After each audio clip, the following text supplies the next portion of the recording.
Atos capítulo 17, versículos de 16 a 34. Enquanto Paulo os esperava em Atenas, o seu espírito se revoltava em face da idolatria dominante na cidade. Por isso dissertava na sinagoga entre os judeus e os gentios piedosos, também na praça todos os dias entre os que se encontravam ali.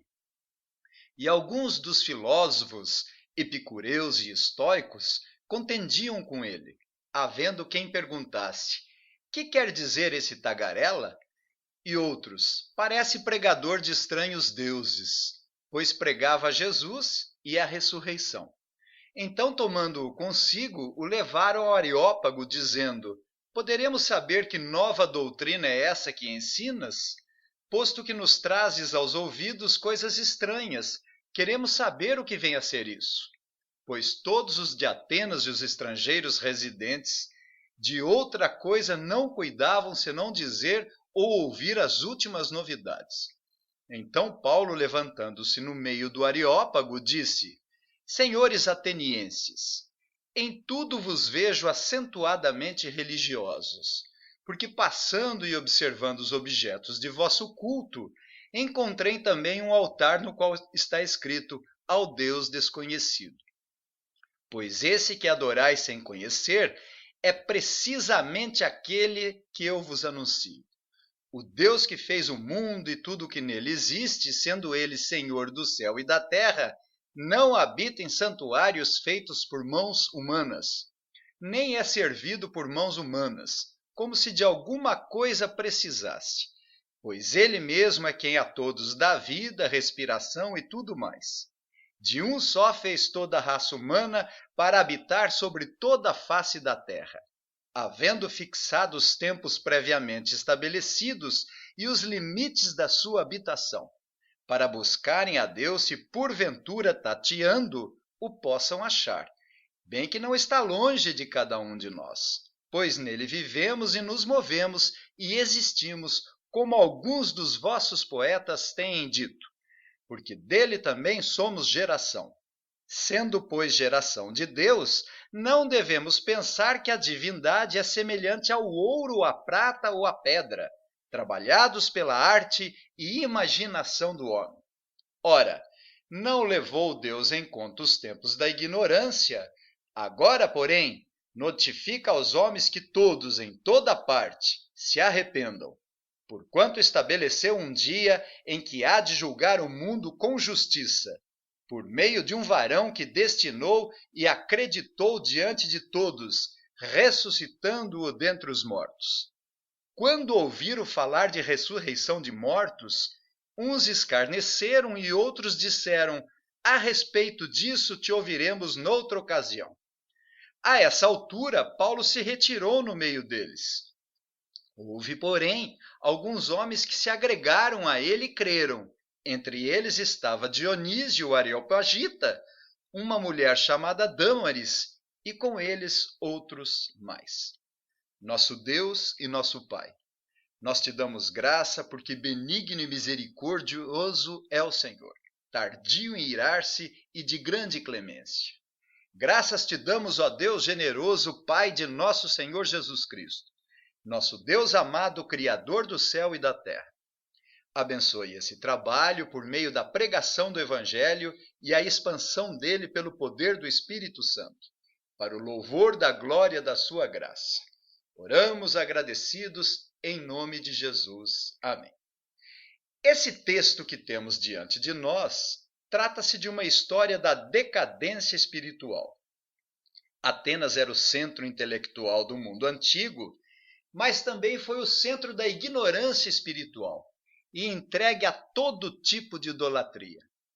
Atenas era o lugar onde se procurava todo tipo de informação intelectual e, por causa disso, era o maior centro cultural do mundo antigo.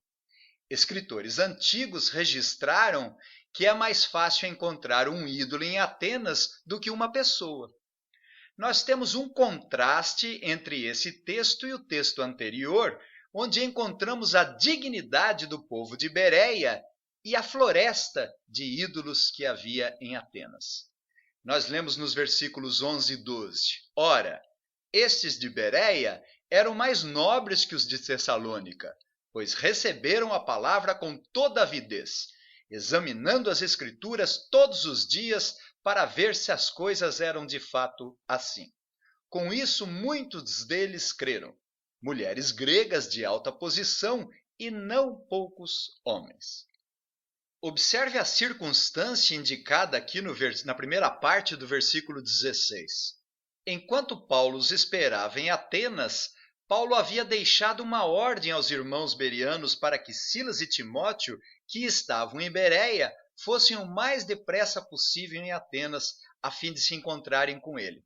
Enquanto Paulo os esperava em Atenas, o centro do saber e das artes, o seu espírito se revoltava em face da idolatria dominante na cidade. Observe o que chamou a atenção de Paulo. Não era a bela cultura grega, o centro das artes, nem a literatura e filosofia, e muito menos o conhecimento e habilidades oratórias. Também não foram os suntuosos templos e os altares, e nem as belas esculturas e estátuas, mas a idolatria cega. Isso chamou a atenção do apóstolo Paulo, causando-lhe grande agitação, porque viu que a cidade estava cheia de ídolos.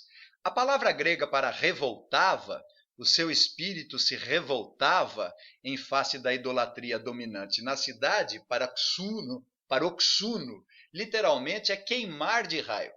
Ele ficou profundamente indignado, aguçado, exasperado diante daquela proliferação de ídolos. Paulo era cheio do Espírito Santo e por isso irou, mas não pecou. Na realidade, o próprio Deus se irava com a idolatria de Israel e os castigava severamente até com a morte. Portanto, os olhos de Paulo não eram de um turista, ao contrário de muitos de nós. Paulo estava sozinho e poderia aproveitar para descansar e passear até a chegada dos companheiros Silas e Timóteo. Pode ser até que tenha descansado, mas o texto não diz nada sobre isso. Eu lembro que Paulo não era ignorante e conhecia todas essas culturas e admirava tudo isso, pois era um judeu culto, estudado na Universidade de Tarso, tinha alcançado um nível intelectual elevado para a sua época. Tinha formação e capacidade para aquilatar, avaliar e admirar todos aqueles templos, arquiteturas, literaturas, teatros, pinturas, esculturas e a filosofia. É tão verdade que cita até mesmo a poesia da época no versículo 28. Pois nele vivemos e nos movemos e existimos, como alguns dos vossos poetas têm dito, porque dele também somos geração. No versículo 17, a reação de Paulo foi pregar, dissertar e aproveitou o conhecimento dos judeus que tinha do Velho Testamento na sinagoga. Confrontavam as pessoas para responder ao anúncio do Evangelho de Cristo. Fazia parte da sua estratégia missionária pregar aos judeus primeiro. Haviam muitos na praça de Atenas, onde era o centro da vida pública da cidade, e ensinavam suas filosofias, defendendo suas teses e rebatendo outras teorias. E Paulo disse: tenho uma boa filosofia para ensinar a vocês. No versículo 17, por isso, dissertava na sinagoga entre os judeus e os gentios piedosos, também na praça, todos os dias, entre os que se encontravam ali. Nós temos visto que a estratégia de Paulo era primeiro pregar aos judeus nas sinagogas. E em Atenas, a sinagoga era sortida de judeus e gentios simpatizantes da religião de Israel. Por isso dissertava na sinagoga entre os judeus e os gentios piedosos. A palavra grega para dissertava é dialegumai, que tem a ideia de pensar coisa diferente, ou seja, agora em Cristo Jesus, as leis cerimoniais e civis foram extintas, e a economia antiga não se corrige com remendos novos, e a nova economia não cabe em recipientes velhos. Por isso, a extinção da circuncisão, festas, sábados, Páscoas, sacrifícios e o sacerdócio. Observe que Paulo não pregava em Atenas apenas no sábado, mas também na praça todos os dias entre os que se encontravam ali, e foi onde ele deparou com alguns arrogantes filósofos epicureus e estoicos que discutiam com ele. É-nos dito no versículo 18: e alguns dos filósofos epicureus e estoicos contendiam com ele, havendo quem perguntasse: que quer dizer esse tagarela? E outros: parece pregador de estranhos deuses, pois pregava a Jesus e a ressurreição. Os epicureus representavam uma filosofia materialista, onde Deus estava distante da criação. A raça humana não deveria se preocupar em se relacionar com Deus, que era transcendente, distante e não pessoal. Já os estoicos eram panteístas e acreditavam que a divindade era a alma do mundo e estava presente em cada um de nós de tal forma que se confundia com a criação, sendo alheio a ela. Os estoicos pregavam que a alma era boa, mas o corpo era mau. E nessa contenda quiseram denegrir a pessoa de Paulo, o chamando de tagarela. E alguns dos filósofos epicureus e estoicos contendiam com ele, havendo quem perguntasse: que quer dizer esse tagarela?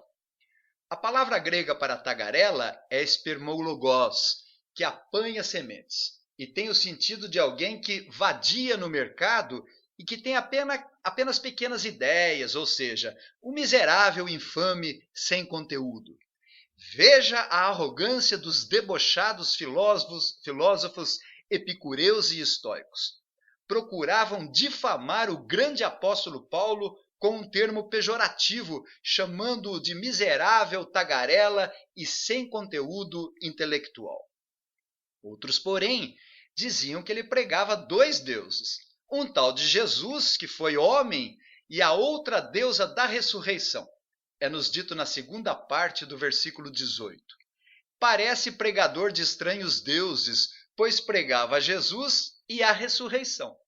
Eles pensavam que Paulo estava defendendo um deus de nome hebraico Jesus e a deusa de nome grego ressurreição. Os deuses gregos eram abstratos. Por exemplo, havia a deusa vergonha, o deus destino, a deusa misericórdia e vários outros deuses abstratos. Até mesmo um deus desconhecido. Cerca de 450 anos antes, Sócrates foi condenado à morte e uma das razões de sua condenação foi porque pregava deuses estranhos. Mas a passagem continua e no versículos 19 a 21 temos uma mudança de local. Então, tomando-o consigo, o levaram ao Areópago, dizendo: poderemos saber que nova doutrina é essa que ensinas? Posto que nos trazes aos ouvidos coisas estranhas. Queremos saber o que vem a ser isso. Pois todos os de Atenas e os estrangeiros residentes de outra coisa não cuidavam senão dizer, ao ouvir as últimas novidades. O Areópago pode ser o próprio conselho de intelectuais que havia lá em Atenas, ou uma colina onde o povo se reunia para tratar de questões importantes com o conselho da cidade, para julgar os problemas. Observe que no versículo 21, pois todos os de Atenas e os estrangeiros residentes de outra coisa não cuidavam senão dizer, ou ouvir as últimas novidades. Os cidadãos atenienses eram profundamente interessados em questões culturais e novidades. Onde surgia alguma novidade, o grego ateniense estava lá. Era um povo extremamente interessado em expor sua cultura e ideologia. Eles se vangloriavam da sua condição cultural. Usando um neologismo, era um povo cultuólatra. E nos versículos 22 a 31, nós temos a pregação de Paulo de forma muito sábia e excelente. Aos senhores atenienses, afirmando que eram religiosos, e não disse, vocês são idólatras, e de forma muito sábia ele apontou um Deus desconhecido, que era precisamente aquele que Paulo começou a anunciar, o Senhor Jesus Cristo. Então, de maneira educada e polida, começa a anunciar o Deus pessoal, criador, e não uma criatura dos homens, mas um Deus soberano, espírito independente, mantenedor, preservador, vivificador, onipresente, contradizendo toda a filosofia e religiosidade dos atenienses.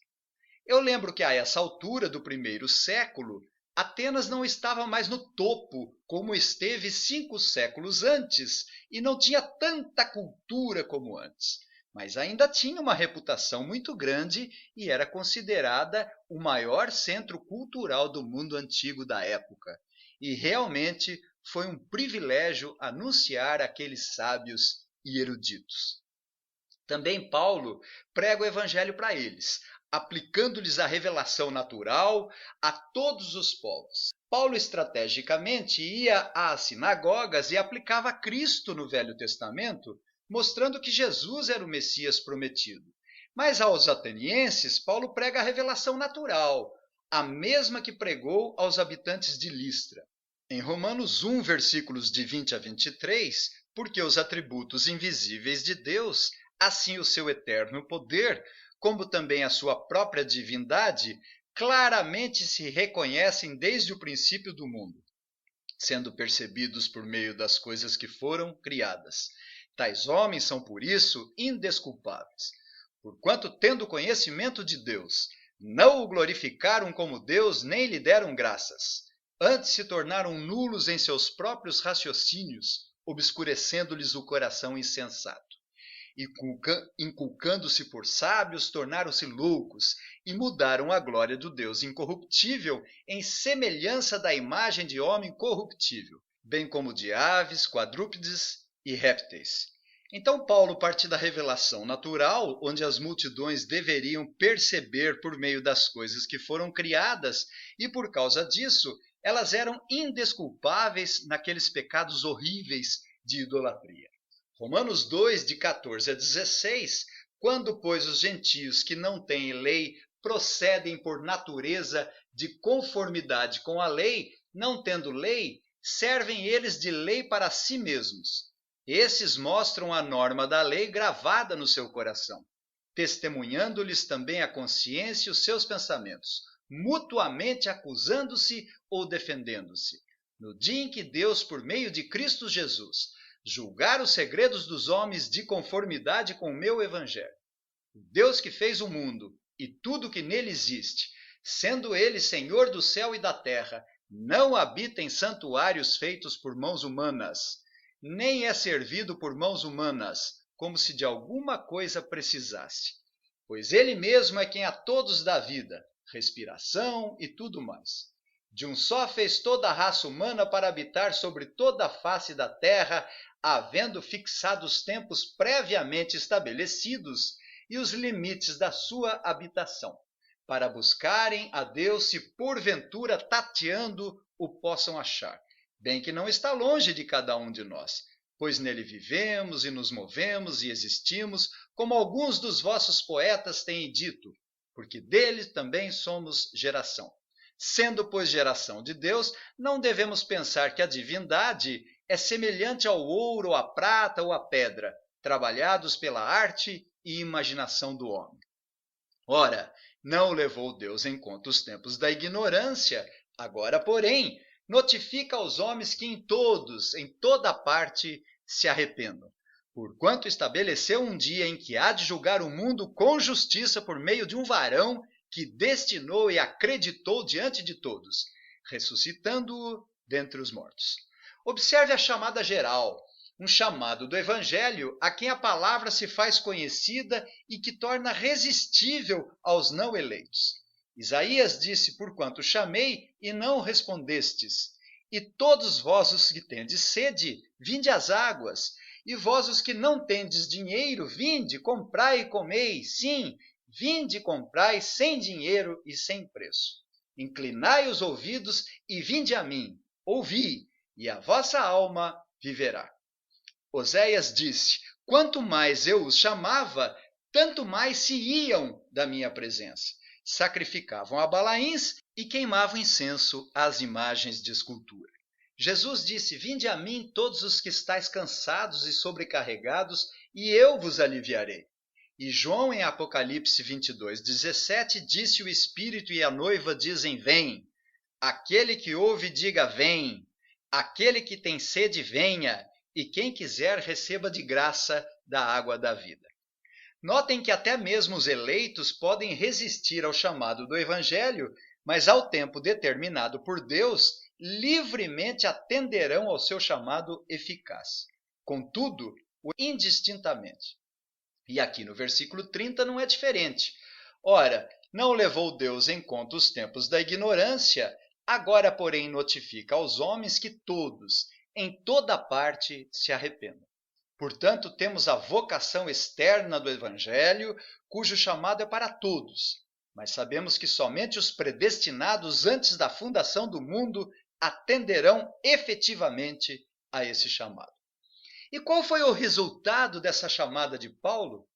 Zombaria, ou seja, escândalo para os judeus e loucura para os gregos. É verdade que foram educados, mas indiferentes, e a resposta foi pífia, e preferiram ouvir as coisas de juízo noutra ocasião. Nós lemos nos versículos 32 a 34. Quando ouviram falar de ressurreição de mortos, uns escarneceram e outros disseram a respeito de... A essa altura, Paulo se retirou do meio deles. Houve, porém, alguns homens que se agregaram a ele e creram. Entre eles estava Dionísio, o Areopagita, uma mulher chamada Dâmaris e com eles outros mais.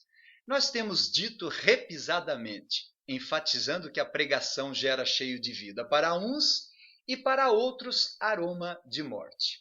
Porque nós somos para com Deus o bom perfume de Cristo, tanto nos que são salvos como nos que se perdem. Para com estes, cheiro de morte para a morte. Para com aqueles, aroma de vida para a vida. E quais as lições que daqui podemos extrair para a nossa vida espiritual? A primeira é a advertência aos crentes para indignar-se contra a idolatria. Será que estamos acostumados e insensíveis com essa mariolatria e idolatria tão predominante hoje? Não é possível, depois de tantas mortes no período da Inquisição, e parece que as coisas têm piorado depois da Reforma Protestante. E a idolatria tem aumentado tanto.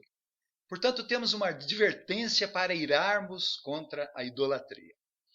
Uma segunda lição, devemos aproveitar as oportunidades para testemunhar acerca do Evangelho de Cristo. Paulo pregou na sinagoga, na praça, no Areópago, onde quer que ele ia, ele pregava o Evangelho, aproveitando sempre as oportunidades. Quantas vezes não desperdiçamos oportunidades maravilhosas para orar, falar de Jesus? Deus providencia soberanamente oportunidades para evangelizarmos, seja no trabalho, na escola, no lazer, onde for. Precisamos testemunhar acerca do Evangelho de Cristo. O Senhor vai nos usar de acordo com as nossas vocações. Em terceiro lugar, devemos ter coragem para falar sobre o pecado, arrependimento, inferno, juízo final. Ora, não levou Deus em conta os tempos da ignorância, agora, porém, notifica aos homens que todos em toda parte se arrependam. Porquanto estabeleceu um dia em que há de julgar o mundo com justiça, por meio de um varão que destinou e acreditou diante de todos, ressuscitando-o dentre os mortos. Que coragem de Paulo a ponto de descartarem-no por causa desses assuntos. E em quarto lugar, não devemos esperar aplausos e flores na vida cristã. O Evangelho é como arte, encanta alguns, mas não outros. Muitos são chamados, mas poucos escolhidos. A palavra da cruz é loucura para os que perecem, mas para nós que somos salvos é o poder de Deus. Não devemos desanimar com o resultado da pregação do Evangelho. O problema não está com a mensagem, mas no coração duro, arrogante e soberbo dos miseráveis pecadores. Que Deus nos dê a graça de indignarmos contra a idolatria e que aproveitemos as oportunidades para testemunhar acerca do Evangelho de nosso Senhor Jesus Cristo sem desperdiçar as oportunidades e que tenhamos coragem para pregar, sabendo que para uns o Evangelho é cheio de morte e para outros é aroma de vida. Que o Senhor nos abençoe. Amém.